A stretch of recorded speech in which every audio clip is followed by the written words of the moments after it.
politique, comment il va lancer la mobilisation pour Bayard. Si l'autorisation interfédérale moyenne de sa cause, parce que trop, c'est trop. Donc on peut s'en voilà. Quand on a vu sur la vie,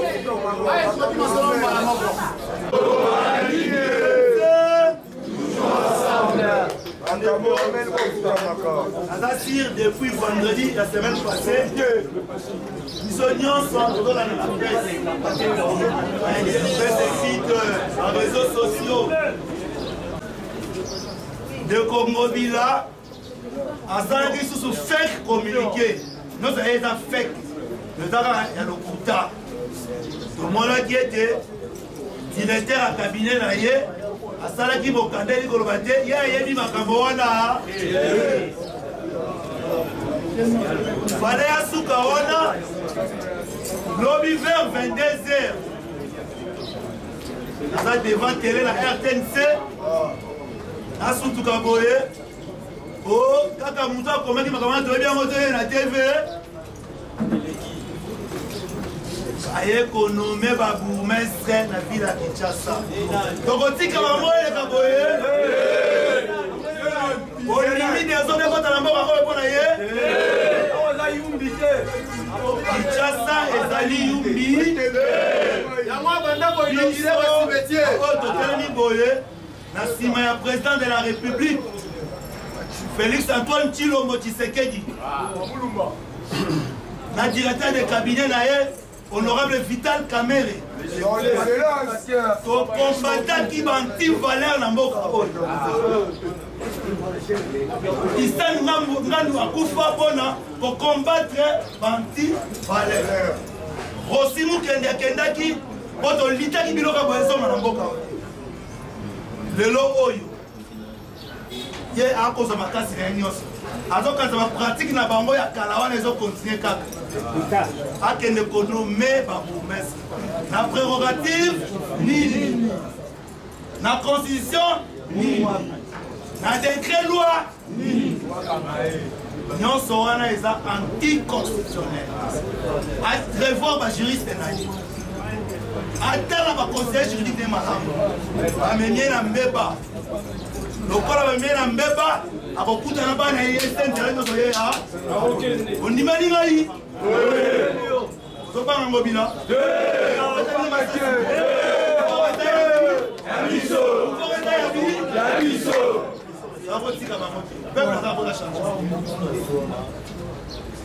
ngana yo tomena tosala bamarche pamba te totika bana basi na bandaku tolala libanda mpola mboka oyo mpona tokombata kimoyibi violation ya constitution ekoleka boye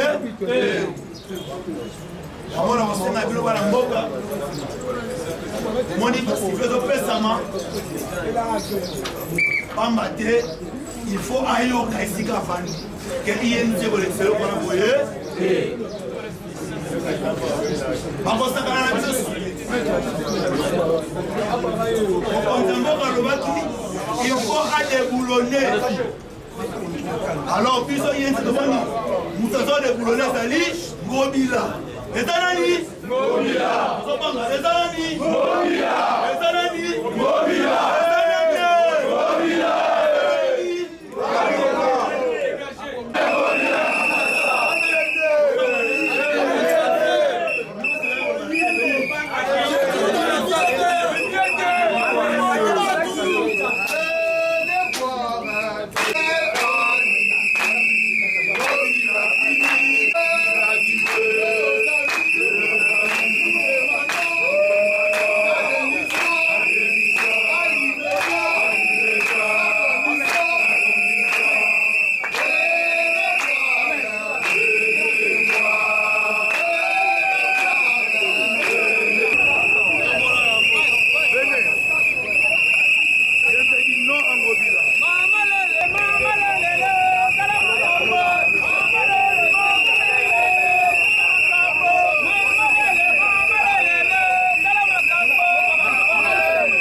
partir.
Nous regrettons vraiment le comportement de Godin Poi. Il y a même un juriste à l'écart qui est top Congo, c'est inconstitutionnel. Et nous pensons que Ngobila, il y a 10 000 signatures à Kinshasa pour dégager. Parce que le corps de la bandit, nous regrettons vraiment de ce comportement. Qui n'est pas la kin? Tu n'as pas dit Facho à base na caméra à base na Bison de base, Bison de Bimili Banda, pour la Koueb Sande Ngobila, Akeba, Oza Yumbite, Kishasa, Eza Yumbite, Bavantua Sagla Yumbi, Azong à la Yumba et Saba Vantine, Ola Kishasa, qui n'est pas la kin? La réalité de Tolobi to boy makambo na Ngobila Saliwana. Et repasser tête au quoi ça on est relégaté. Comme to quoi ça on to bani le tina ba commune to landa bango. Le roba salé le garage. J'ai de quitter, il n'est pas compétent pour gérer la vie de Kinshasa. Il a violé intentionnellement la constitution en permettant le bourgmestre. Dans l'arrêt de permutation, il y a de nouvelles figures. Dans les nouvelles figures là, nous disons non. Ce n'est pas de ses compétences. Le pouvoir d'attribution, lui n'a pas le pouvoir de nommer ni de désigner. Il ne peut pas désigner. Il a changé le mot nomination en désignation. Aujourd'hui, Toboyi, Bazelobi, Niet. Il a respecté la constitution. Avec le pouvoir, il a changé ou il a changé Bourgoumès. Et puis, le Bourgoumès, il a changé. Il a changé côté.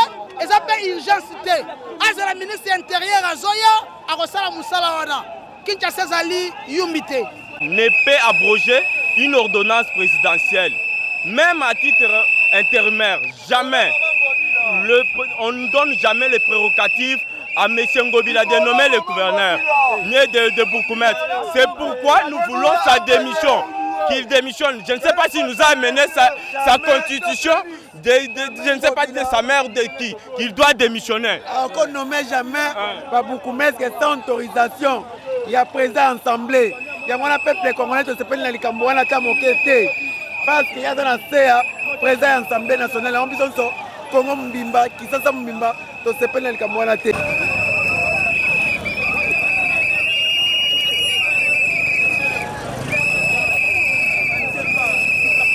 Au moins, il y a des gens qui ont la biche, ça ne se passe pas. J'attends que qui ça, et ça, qui ça, et ça, m'a innombé. Hier, comment on nomme Bourgmestre avec une permutation. Et c'est le pouvoir n'a été. Et c'est le pouvoir, il y a un ministre intérieur qui proposer à me à signer ordonnance à nommer Bourgmestre. Et puis, Bourgmestre est nommé. Bon, monsieur, c'est un rebelle là. sont des paresseux, après, 10 000 $ pour passer l'ambiance. Il y a un autre scène de Gentini Ngobila. Na motiema ba chrétien, Gentini. Longola signature na yo, longola le côté na Tchakiana parce que biso base, biso ba YNC, toboyo. Aussitôt nommé ministre intérieur, to la bana vekana fati, balonga bourgmestre nyoso, on passe plus de 40 ans, plus de biso la pouvoir. Toboy bango ba kende ba kende toboy bango. Le problème est simple. Tozo réclamer juste Oyo et ça n'a pas compétence. Il y a gouverneur de la ville T. Parce que quand la nenge makambezo kende, moi personnellement lobby na lalité. Parce que quand la omibeko lobby ngobila azana droite. Il y a la soit permutation ou nomination, il y a Babougumestre et il y a ville de Kinshasa. Donc il y a une main derrière cette histoire. Mais ils doivent savoir que c'est Félix Tshisekedi qui est le président de la République. À lui revient le dernier mot sur cette nomination. Et non à Gentini Ngobila. Comment il faut traiter Bissoloko la bana? Vendredi, Batutu Bamoni na ba réseaux sociaux. Gentini a nommé des bourgmestres. Le président de la République retourne dans le pays. Quelques minutes, cabinet et Gentini dénoncent qu'ils ne sont pas responsables. Et un jour après, ils confirment la même chose. Ça c'est jouer avec les gens, ça c'est blaguer avec les gens, ça c'est défier le président de la République. Nous en avons marre, nous en avons assez. Il est temps qu'ils comprennent que, même si nous sommes en coalition, mais la personne est l'unique que moi j'appelle maintenant le bic rouge, c'est M. Félix Tshisekedi. À lui revient la seule et l'unique décision, ce n'est pas à Gentini. Donc tout ce que nous exigeons, le départ de Gentini. Parce que à Bandi na Kinshasa, lobi tokoyo kake bandundu, lobi tokoyo kake ba Congo, lobi tokoyo kati ba nommé ba ambassadeur. C'est comme ça qu'ils vont commencer. Et nous disons non. Il est temps qu'ils arrivent à respecter son Excellence, Monsieur le Président de la République, Félix Tshisekedi. Voilà Oyongaï Nazosenga, na Gentini, qu'il doit démissionner. On n'est plus là pour qu'il nous dise encore que c'est faux. Parce qu'il a affirmé hier. Il doit partir. Merci beaucoup. Bon, Toza, pour l'accès mécontentement na biso, na oyo mwana mboka Gentini Ngobila sali. Tomoni yango normal te. Lelo oyo, ye, a se prévaloir kozwa. Azo courage, ya kozwa, ba arrêter oza la compétence na été. Yango biso lobi non. Non, non, non, arrêtez les collecateurs. Mon konzamboka faut le plus possible instruire à retirer le qu'on a sali. Pour la raison qu'il n'est pas prérogative à mon konzamboka. Alinga se comparer à président Félix. Oh, biso to bundela ki na tango bato bandima kite.